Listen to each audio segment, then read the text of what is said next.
One role that I can announce, however, is who I intend to appoint as my Deputy Prime Minister. I am delighted to announce that I intend to appoint Carmel Sepuloni to that role. That's our new PM Chris Hipkins announcing Carmel Sepuloni will be his right-hand woman, and it's a first. Carmel will be the first Pacifica person to hold the position of Deputy Prime Minister. I cried and I just want to praise God for that. History in the making and a very strong Pacifica woman. This is a significant development. It tells the story of Pacific people having travelled from factory floors of the 50s, of the dawn raids, of the racism, of the bias and all the negativity that Pacific people have had to face. You are a First Deputy Prime Minister of Samoan Tongan descent. Have you been hearing a lot from the community? Yes, our Pacific community is incredibly emotional about this decision. I knew it would mean a lot to them, but I think even more than what I had anticipated. So the words of encouragement and support and prayers have been coming left, right and centre, and it's incredibly humbling. Kia ora, I'm Tom Kitchen, and today on The Detail, who is Carmel Sepuloni? Carmel is an outstanding minister. She has overseen a period where record numbers of New Zealanders have been moving off welfare and into work. During her time as a minister, she's overseen the administration of the wage subsidy scheme that ensured many Kiwi businesses were able to stay afloat during the global pandemic, whilst also ensuring that our welfare system treats people with respect and with dignity. It is very hard to fathom that a working class girl from Waitara who turned Westie, that person can become the Deputy Prime Minister of New Zealand.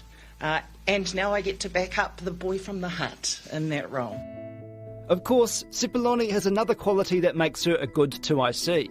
You want a deputy who's never going to roll you, right? And that's kind of been the hallmark of a good deputy to a good prime minister or leader of the opposition. And I think Carmel Sepuloni will just be someone that Chris Hipkins can rely on, someone that he can lean on. She doesn't really step a foot wrong. Carmel always impressed me because she's very, very strong, very hard-working, and there's a fearlessness there about her.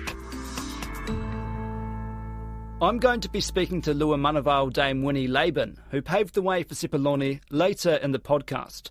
But first, someone who spent years in Parliament's press gallery watching Sepuloni, Today FM host Tova O'Brien. I started by asking her what exactly a Deputy PM does. It's just about being a wing person to the Prime Minister, being there for the Prime Minister, supporting the Prime Minister. And Carmel Sepuloni is very popular in the Labour Party caucus as well. So she sees her role as quite key to being a conduit between the Prime Minister and the caucus as well. But yeah, right-hand woman to Chris Hipkins. So it's a management role and then also a very big role when the Prime Minister is taken out of action for whatever reason. We saw it with Winston Peters and Jacinda Ardern when Jacinda Ardern went on maternity leave or ever went overseas on those stints. So we'll see her acting as Prime Minister as well. Well, over your time in the gallery, what was the impression of the reporters on Sepuloni? Yeah, she's very, very well respected and she's a safe pair of hands. She's often ranked quite highly in the, at the end of the year, who's up, who's down ministerial ranking lists or report cards from different political editors and press gallery reporters. And she's solid. She's got an answer for everything. And she's a really affable politician, so like I say, really well liked in the caucus, really close with Chris Hipkins as well. I think where the rubber probably hits the road for her a bit more, or where more of that criticism seeps in, is from people who have worked with unemployed New Zealanders or beneficiaries, and her advocacy there, I think people have felt pretty let down. The Greens have called the Social Development Minister reprehensible over cuts to benefits for those facing an arrest warrant. Now, last year, Carmel Sepuloni said she wanted to remove the sanction immediately. But you're the Minister, you don't agree with the intent of this, you don't like the way it works.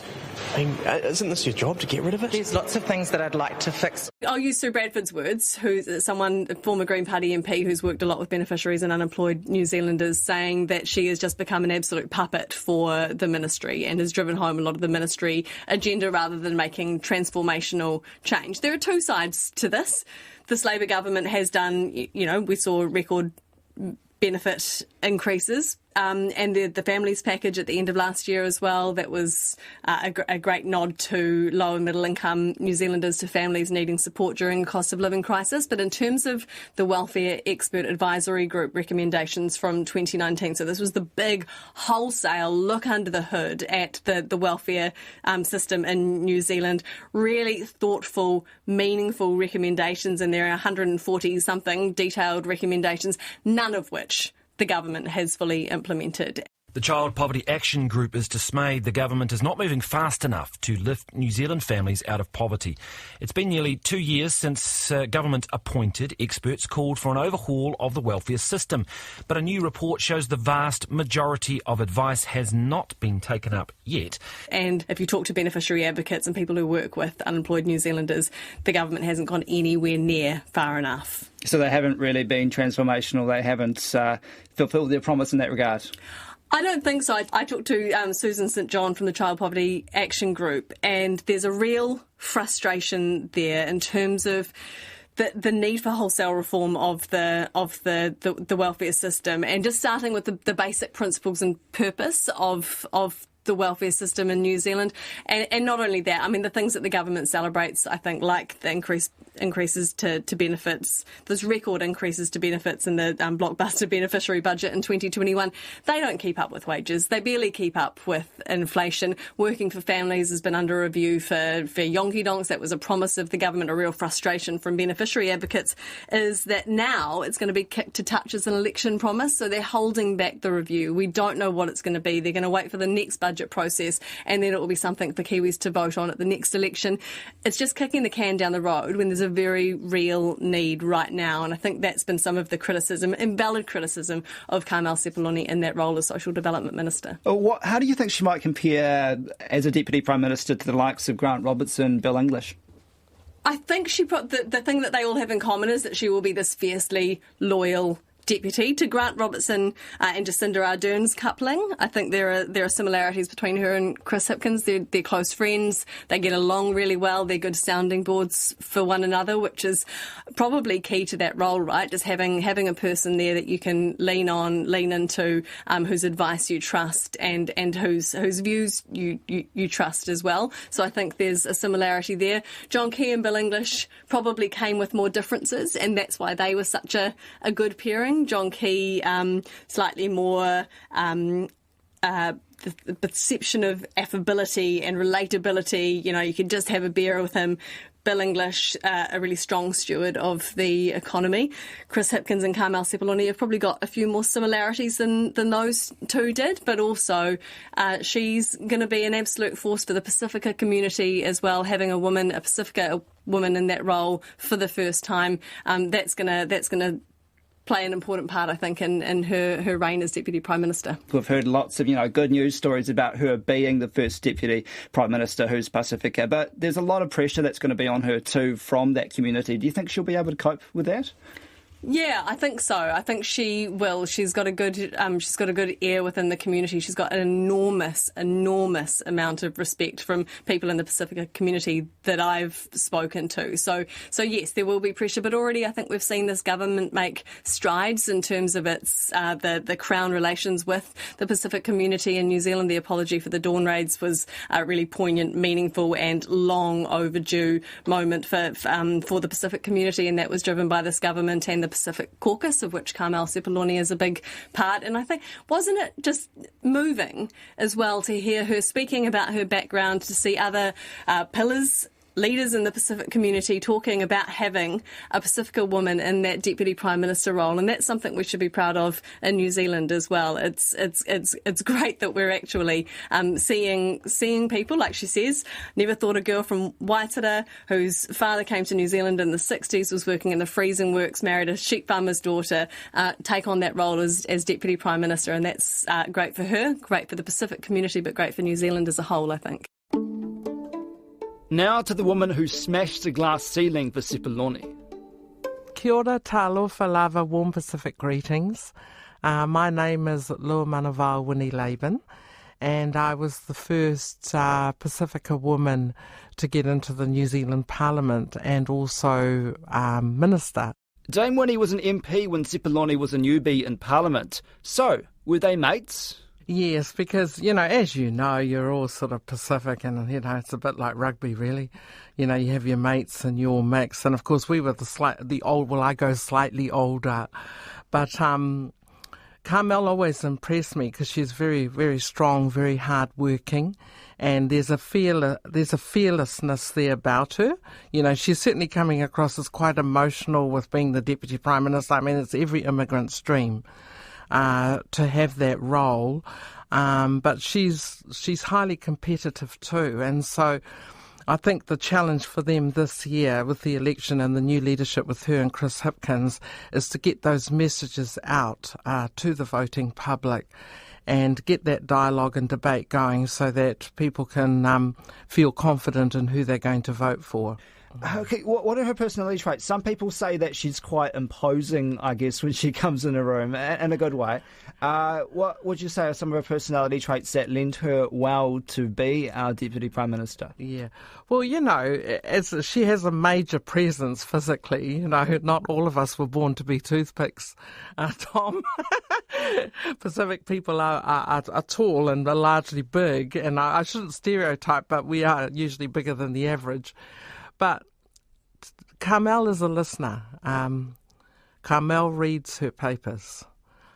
Carmel is very clear about advice and being given the right advice. She's consultative, and she's also not afraid to make decisions. So, being a politician, being a minister is not easy because you're having to weigh up major decisions, especially when it comes to resources and who will get access to them.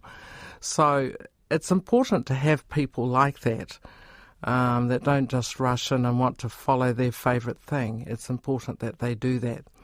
And of course the other portfolio she's had has been the Ministry of Culture and Heritage. And arts is very important to us, our heritage as well in New Zealand. And that's the other portfolio that she's been able to lead and to lead well. There's never enough money for everything, you know that, Tom. But it's exciting to see the range of portfolios she's had, and that's why I say she's done her time. She's ready now to be the Deputy Prime Minister.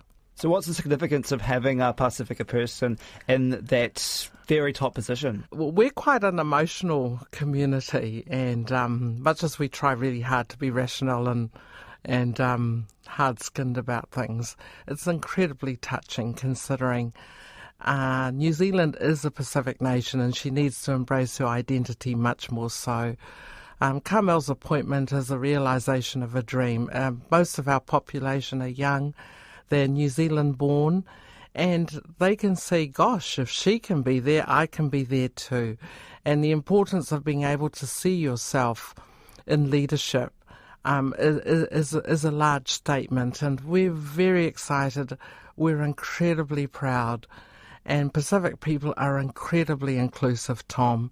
They're not just there for themselves. They've always been a people who are generous, hospitable, competitive, but incredibly generous of spirit. And that's what I meant. It's really important that people value diversity and inclusion, that we're there for all our communities and we're there to serve in those roles, whether it be a backbencher, Deputy Prime Minister or Prime Minister. The Deputy Prime Minister role is a huge role. There's so much involved in that role. Do you think that'll be overwhelming and she might set herself up to be disappointed because of the expectation on the community? Yeah. Well, when you think about many of our mothers and grandmothers on that. I mean, my grandmother had 10 children and brought up 5 others. I think we've always had to manage things and be multiply, responsible. At the end of the day, she's taken on this role. It is a major responsibility, but it's also a privilege, Tom. Not everybody can be the Prime Minister or the Deputy Prime Minister.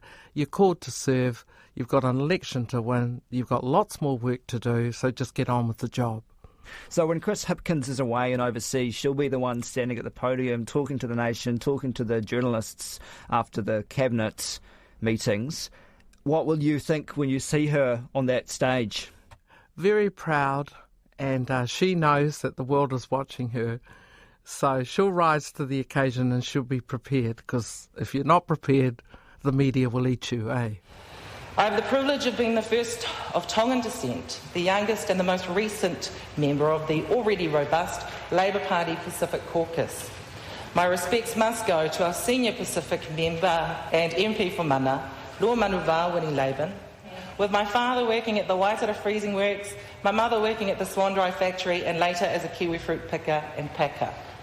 My maternal grandparents were sheep farmers in Stratford.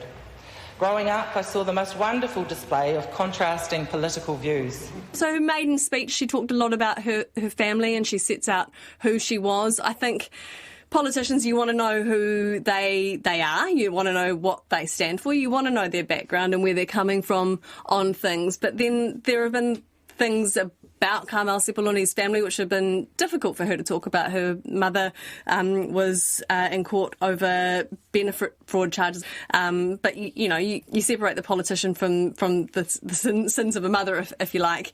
So I think there are probably some things she doesn't necessarily want to talk about, but I feel like she has been open with her background in terms of her family and things.